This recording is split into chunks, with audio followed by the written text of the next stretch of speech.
and the shirking of the responsibility of the Security Council. This is something we've said on numerous occasions over the last 70 years. We've seen a vicious cycle over and over, which cannot and has not been broken, despite its ramifications and all of the damage it's done, consistently, repeatedly. Today, much like in the past, we are bearing witness to the following. The same causes, the same consequences, terrible consequences, unbridled Israeli occupation, the most abominable, the most heinous crimes, no definitive or lasting and just solution to the Palestinian cause, a lack of solutions, and this is having the following consequences. Peace, security, and stability in this part of the world is being held hostage. The Palestinian people can't go on any longer. They're fed up with these double standards. They can't put up any longer with the non-constructive, unjustified understanding. And in fact, the Israeli occupying power is making the most of this situation. The worst of it is that the Palestinian people are suffering. They're suffering from the international community's indifference vis-à-vis the injustices, the oppression, the tyranny that they've been subjected to. We're telling the Palestinians that when the situation calms down, that their cause is not a priority for the international community. And yet when Palestine is victim to attacks,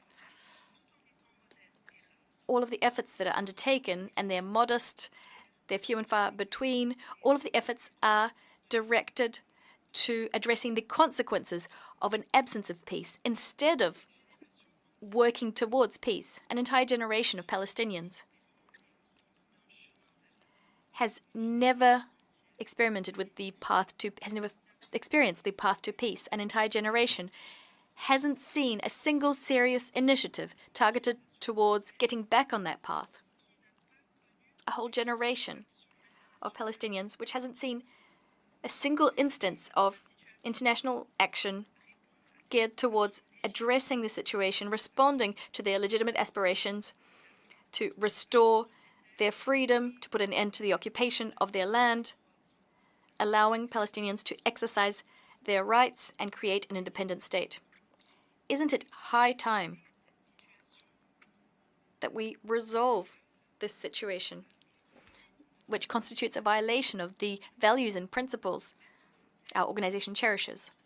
Isn't it time that we put paid to this historical injustice which these people are being subjected to? People who can no longer continue fighting this haughty, arrogant, occupying power. Isn't it time that we start a large-scale international movement for peace, in the name of peace?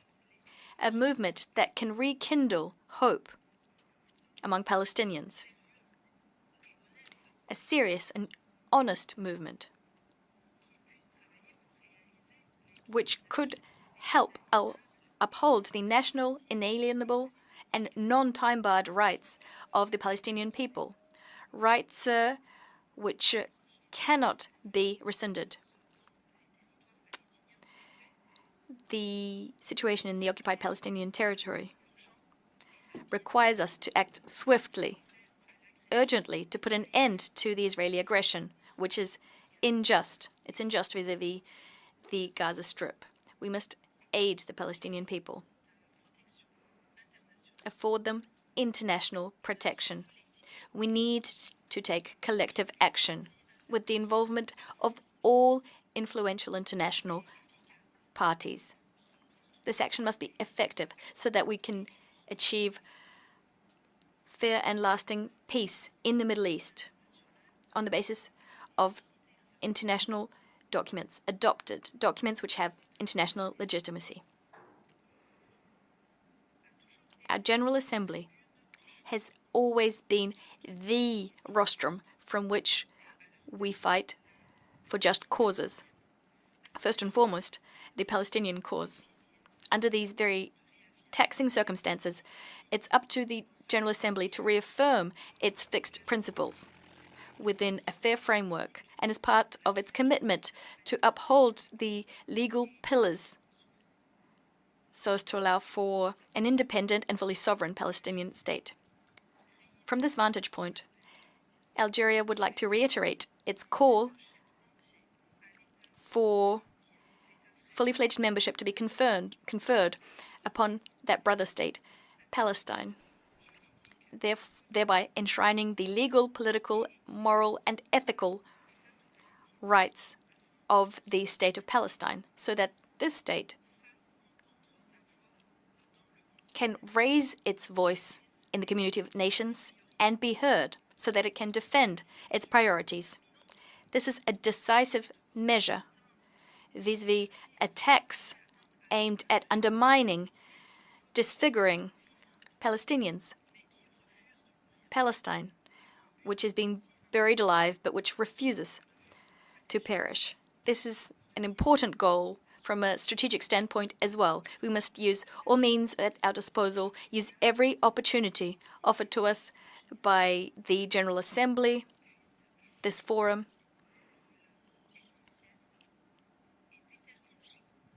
The General Assembly can, in fact, play a key determining role so as to achieve this lofty objective.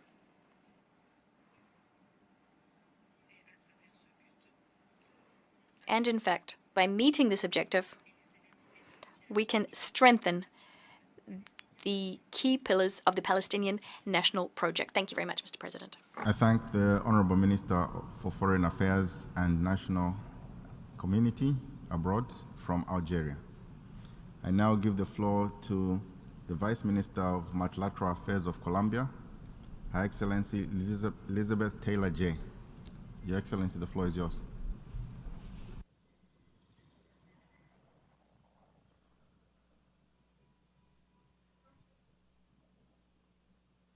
Señor Presidente. Mr. President, Excellencies,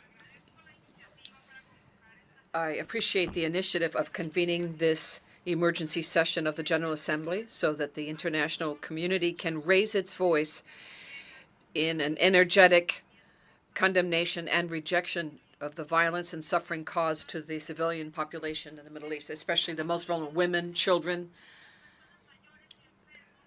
elderly, and the sick in the Middle East. Colombia reaffirms its historic support for a peaceful, definitive, and comprehensive solution to the Palestinian question based on the two-state solution that would live next to each other within safe and secure borders in keeping with what is set forth in the relevant resolutions of this General Assembly and the Security Council. We deeply regret the blood-curdling escalation of violence that we have seen in recent weeks and the ongoing violations of international humanitarian law. Resuming the 10th extraordinary session of this General Assembly shows that an absence of a definitive response that's adapted to international law to the conflict between Israel and Palestine creates deplorable consequences for the civilian population. It destabilizes the region and calls into question the very meaning of life and humanity. Excellencies, all conflicts are complex, and there are many variables to address in them with a view to achieving a definitive and peaceful solution. This is the lesson that my country, Colombia, knows and has learned. We know from decades of how a conflict has affected us. Throughout the decades of the armed conflict and many attempts to negotiate peace, we have learned that only truly giving up the expression of differences through violence is absolutely vital and essential in order for societies to make a transition towards living together in peace. This is the invitation extended by my government. The President, Gustavo Petro, extends on a daily basis in his term, both inside our country and in different international scenarios, because we know firsthand that violence only produces more violence and more loss of lives, leaving in its wake a very unfortunate and harmful legacy for future generations. Colombia regrets the inability of the Security Council to unanimously and decisively condemn the violations of international humanitarian law that we continue to witness on a daily basis. And we energetically call on the international community to show unequivocally its determination and commitment to uphold the mandates of the organization expressed through the current normative instruments. We welcome with satisfaction the efforts of different countries to put a halt to the violence and guarantee access to humanitarian assistance to Gaza and other territories affected by the conflict. And we reiterate our call for an immediate cessation of hostilities. We call for the respect of international humanitarian law and the protection of life. And finally, we would like to insist on this call put forth by President Petro on the need to convene a worldwide peace conference to find a definitive solution to the Israeli-Palestinian conflict. Thank you. I thank the Vice Minister of Multilateral Affairs of Colombia. I now give the floor to State Secretary in the Ministry of Foreign Affairs and European Affairs of Slovenia, Her Excellency Sanja Stiglic. Your Excellency.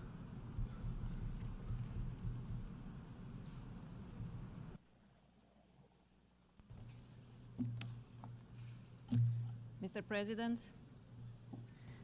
the unprecedented and dire situation unfolding before our eyes is a test for the Security Council, for the General Assembly, and for this organization as a whole. We hope that the Security Council will soon be able to unite its voice and speak to the civilians in the region. Current silence is deafening. As the Special Coordinator Venezuelan has stated, and I quote, "We are at the brink of a deep and dangerous abyss that could change the trajectory of the Israeli-Palestinian conflict, if not of the Middle East as a whole." Like most delegates in this hall, Slovenia is deeply troubled with the speed of the deterioration of the situation. The conflict can easily spiral out of control, escalate, and spill over in the region. We recognize the efforts made by the United Nations, several states and leaders to avert the crisis and humanitarian disaster. We call on all countries in the region and beyond to act responsibly and to cooperate and engage in a constructive dialogue to de-escalate the conflict. Mr. President, there can be no justification for the brutal terrorist attack of Hamas on Israel, and we strongly condemn it. It has triggered a new cycle of violence and civilian suffering. We call for immediate and unconditional release of all hostages. Israel has a right to self-defense in line with international law. At the same time, the international law is providing all civilians protection during the conflict. The scenes we are witnessing are heartbreaking.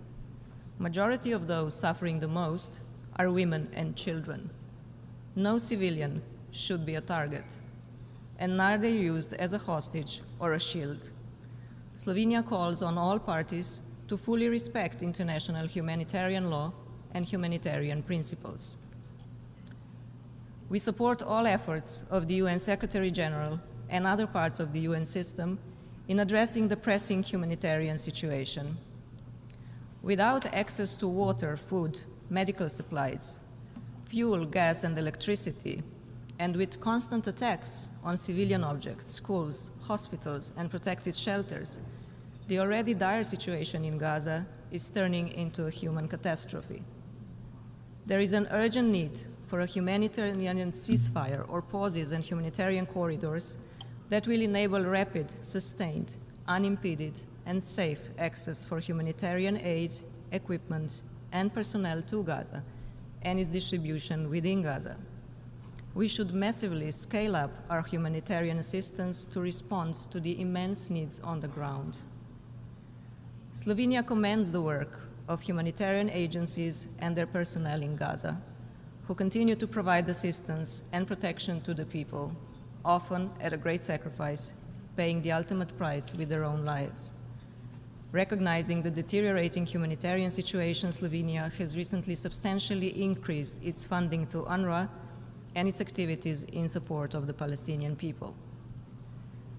Mr. President, resumption of a meaningful political process which will lead to the two-state solution, living side by side in peace and security, is of urgent and paramount importance. Slovenia has and will continue to support initiatives that reinforce the Middle East peace process, including the Peace Day effort. The Palestinian question has been a testing ground for this organization for far too long. It is high time to turn to the UN Charter and what it mandated us to do, to save succeeding generations from the scourge of war. Let us make sure that humanity prevails. Thank you. I thank the State Secretary in the Ministry of Foreign and European Affairs of Slovenia. I now give the floor to His Excellency Peter Andres Steire, State Secretary for Security Policy of Hungary. Your Excellency.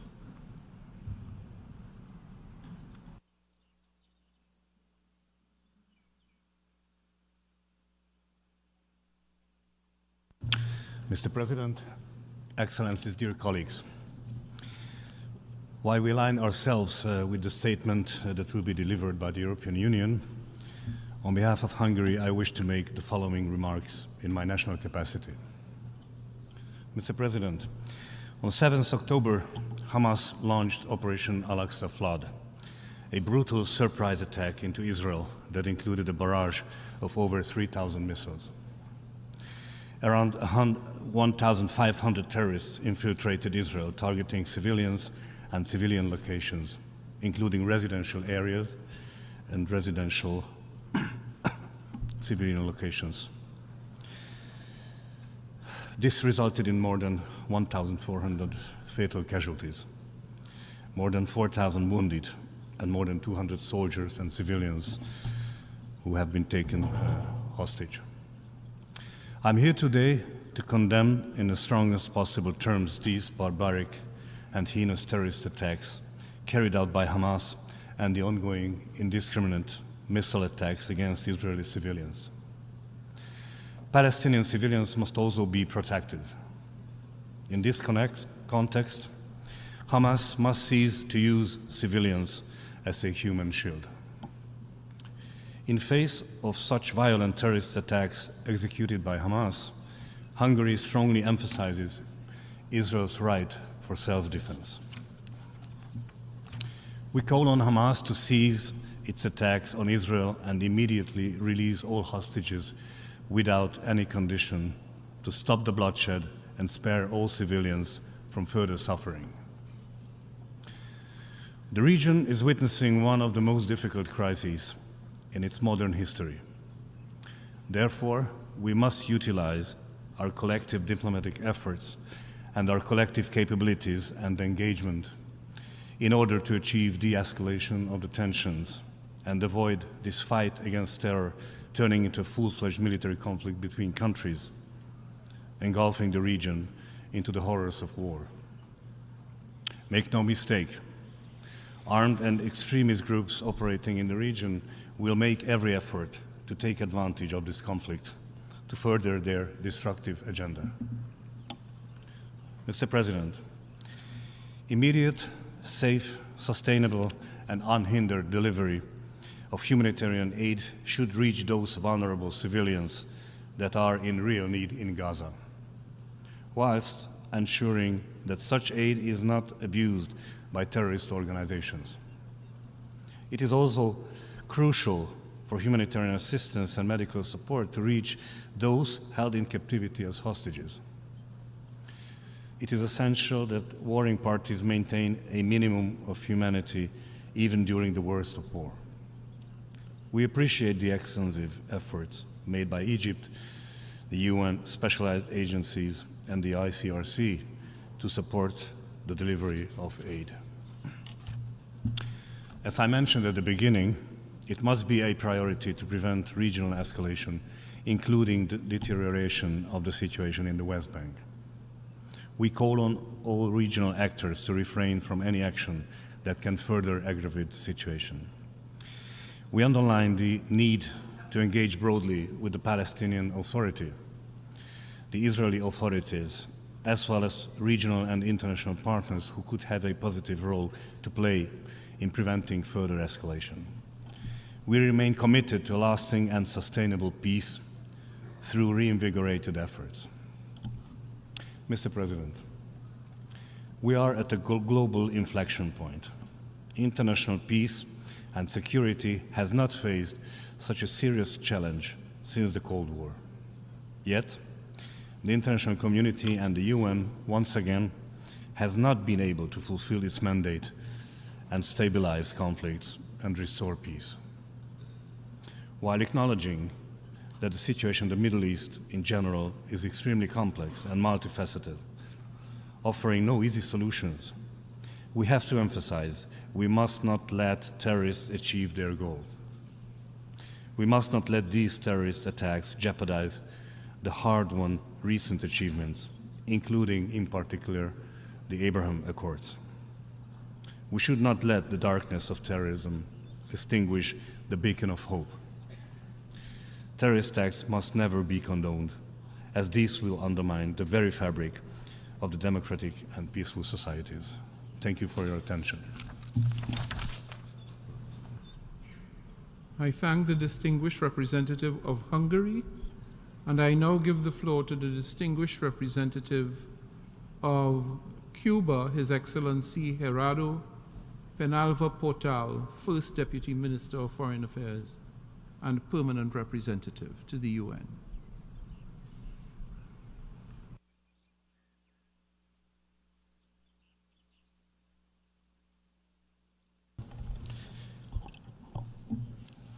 Hemos seguido con With great consternation and emotion, we have followed the very grave events in the Middle East. In that context, Cuba supports the resumption of this 10th extraordinary emergency session.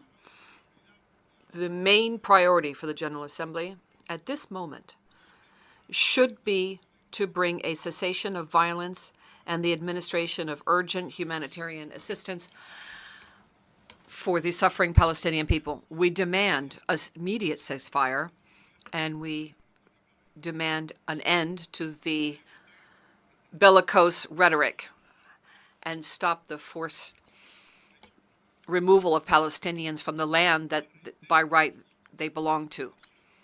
Cuba reiterates its deep-seated concern for the resumed violence in the region, which is a result of 75 years of Israeli practices of occupation, illegal occupation, and settlements, in flagrant violation of the inalienable rights of the Palestinian people on their own land. This is also the result of the protracted lack of respect of the principles and purposes of the Charter of the United Nations and international law, including many relevant resolutions of the United Nations. In the midst of the current humanitarian disaster in occupied Palestinian territory of Gaza and West Bank, Cuba reiterates its solidarity, which is unwavering, with the Arab and Palestinian causes. We, in the most energetic terms, condemn the assassination of civilians, especially women, children, and humanitarian workers of the United Nations, through bombing, indiscriminate bombing of the people in Gaza and the destruction of houses, infrastructure, civilian infrastructure, and hospital. Cuba rejects and has always rejected the death of civilians and innocent people for all parties involved in this conflict, without making any difference of ethnic, faith, or nationality differences, as referenced by the distinguished Vice Minister of Jordan on behalf of the Arab group. We also condemn the cutting off of water services electricity and fuel to the people of Gaza, which considerably worsens the already precarious humanitarian situation, which is a result of the embargo on Gaza Strip, which in itself is a flagrant violation of international humanitarian law. Nothing justifies such actions, which are a collective punishment, grave violations of international humanitarian law, and war crimes and crimes against humanity. The impunity with which the Israeli government acts can only be explained given its confidence that it will not be held accountable for its acts and that it has the support of the government of the United States. It is shameful that once again the Security Council has been unable to fulfill its mandate. It's regrettable that the United States has, in the Security Council, vetoed 46 resolutions related to the situation in the Middle East, including those on the Palestinian question, and the most recent was just a few days ago. An end must be put to the double standards, selectivity, and political manipulation, which makes vulnerable the cause of international peace and security and jeopardizes it. We demand the government of the United States not continue paralyzing the Security Council, using the anti-democratic and obsolete power of veto in order to protect the occupying powers' actions. It's time for the Security Council to fulfill its functions and uphold its own resolutions on the Palestinian question. We reiterate once again our vigorous rejection of the Israeli occupation of the Palestinian territory, including East Jerusalem, along with the illegal policy of settlement of Israel and all of its settlement policies. We condemn the latent annexation plans of the Jordan Valley and other parts of the West Bank and Eastern Jerusalem annexation plans. We think it's urgent to mobilize, under the coordination of the United Nations, humanitarian emergency relief in order to attend to the catastrophic situation in Gaza, and we call upon all involved parties to facilitate the entry and distribution of this vital humanitarian aid. We call on member states to guaranteeing sufficient, predictable, and sustained funding for UNRWA. It is now more important than ever that we provide all possible support to UNRWA so it can fulfill its important work on the ground. We stress the unavoidable need for a broad, lasting, and fair solution to the conflict between Palestine and Israel based on two states which are independent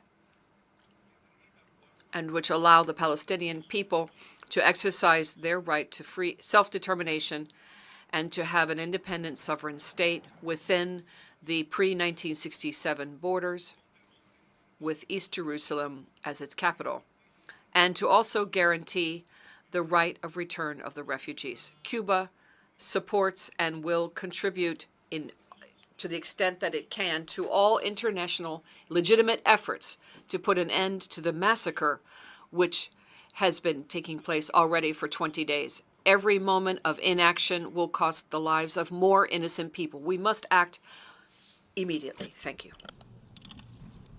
I thank the distinguished representative of Cuba, and I now give the floor to the distinguished representative of Mauritania, speaking on behalf of the Organization of Islamic Cooperation.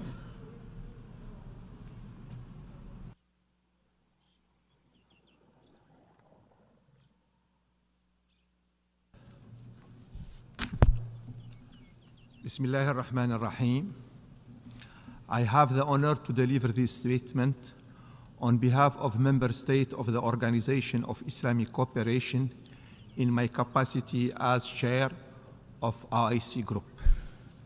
Mr. President, we convene today in this 10th emergency special session of the General Assembly in the wake of Security Council failure due to the use of veto by a permanent member, once again, furthering the Council's ability to to uphold its charter duty to maintain international peace and security and to protect civilians in regard to the grave situation in Gaza Strip and the rest of occupied Palestinian territory, including East Jerusalem.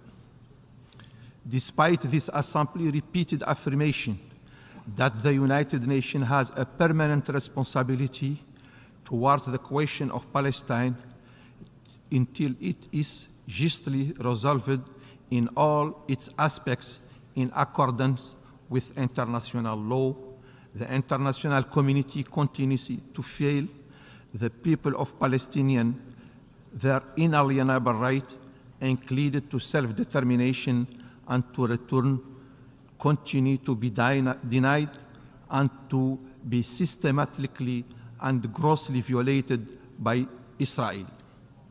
The occupying power, which persists in its blatant contempt of the role of the law, included the Charter, international humanitarian law, and international humanitarian right law, committing grave breach with impunity. Thus, we are witnessing yet another daily Israeli onslaught against the Palestinian people in the Gaza Strip, and assault that has surpassed all levels of brutality and humanity, terrorizing the entire civilian population and resulting in thousands of innocent victims. So far, more than 6,000 Palestinians in the Gaza Strip have been killed in Israeli airstrike and bombardment as of 24 October, with 68% of the victims being children and women. More than 16,291 Palestinians have been injured. Over 1,550 people are missing, presumed to be trapped and died under the rubble, among them hundreds of children. It is shocking that in the span of 2 weeks since Israeli military aggression on Gaza was launched, about 1.5 million Palestinian civilians have been forcibly displaced from their homes, with nearly 90,000 people crowded into 100 UNRWA designated emergency shelters, according to available data provided by the OCHA. They have fled to those shelters in fear, seeking refuge under the UN flag, as their homes and neighborhood, school and hospital, mosque and church are being indiscriminately and deliberately destroyed by Israeli airstrikes, all in grave breach of international humanitarian law. Yes, as we all know by now, even UN facilities have not been spared. 38 UNRWA schools and facilities have been hit in Israeli strike, causing death and injury to civilians, damage to facilities, and widespread fear and panic. 29 UNRWA personnel have been killed in Israeli attack, along with other humanitarian workers in the Gaza Strip. We reiterate the call made by the OIC Extraordinary Executive Committee meeting on Foreign Ministers held on 18 October 2023 for an immediate cessation of illegal and inhuman Israeli aggression against the Palestinian people and the rejection of a targeting of civilians under any pretext. The forced displacement from their homes and their starvation and denial of safe access to humanitarian aid and essential supplies for survival even worse. All these actions are in contravention of international norms and law, including the UN Charter, international humanitarian law, and human rights law, and the most basic shared human principles and values. They are illegal and reprehensible. They must be firmly condemned and cease forthwith, while Israel, the occupying power, must be compelled to apply with all of its obligations under international law without exception and be held accountable for its breach. We Herby underscored that the fact that a ceasefire is urgently needed and there must be protection for the civilian population in the Gaza Strip and the rest of occupying Palestinian territory, included East Jerusalem. All efforts at this time must prioritize the protection and safety of human lives in accordance with international law and our humanitarian obligation and values.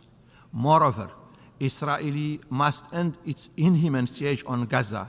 The OIC underlines in this regard the urgency to provide immediate and sustained humanitarian, medical and relief aid, including food, water, fuel, electricity, and non-food emergency items to the Gaza Strip, included through the UN institution and particularly the United Nations Relief and Work Agency for Palestinian Refugees in the Near East, UNRWA. Assistance is desperately needed, especially by the 1.4 million people who have been forcibly displaced from their homes and lost everything as a result of this aggression.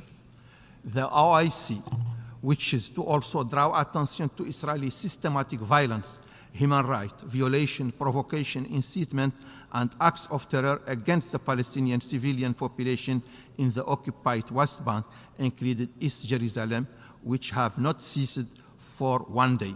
Since the beginning of the month, Israeli occupying forces and extremist settlers have escalated their rampage through the population, cities, village, and refugee camp, killing more than 91 Palestinians, including 27 children, included over 1,334 civilians, demolishing homes, desecrating Islamic and Christian holy sites, torching properties, destroying crops, uprooting trees, forcibly displacing more than 545 people. The majority of them children, and hundreds of Palestinians have been arrested and imprisoned, all in grave breach of international law and violation of the relevant UN resolution. Mr. President, the General Assembly gathered in this session, uniting for peace, must address this grave situation and make its contribution to upholding international law, including humanitarian and human rights law, and it must continue to call on the Security Council to uphold its charter duty for the maintenance of international peace and security, which is being threatened by this ongoing injustice, and the far-reaching consequences for a long and accountability and a just solution remain elusive.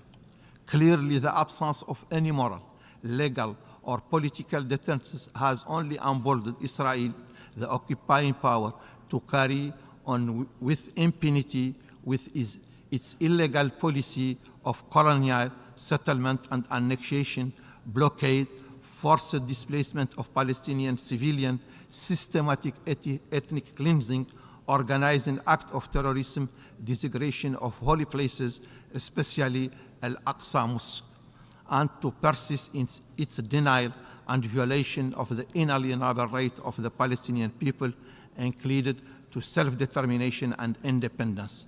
This illegal situation must be brought to an end. The OIC expressed its deep regret that the Security Council paralysis enabled to fulfill its duty and implement its own resolution. The Council is failing in its historical obligation toward the question of Palestine, such obligation that remain pending this passage of over 75 years, thereby severely undermining its key role in maintaining international peace and security and protecting defenseless civilians, including the Palestinian civilian population in Gaza Strip and the rest of the occupied Palestinian territory. The continued use of veto is unacceptable and irresponsible under this crisis situation.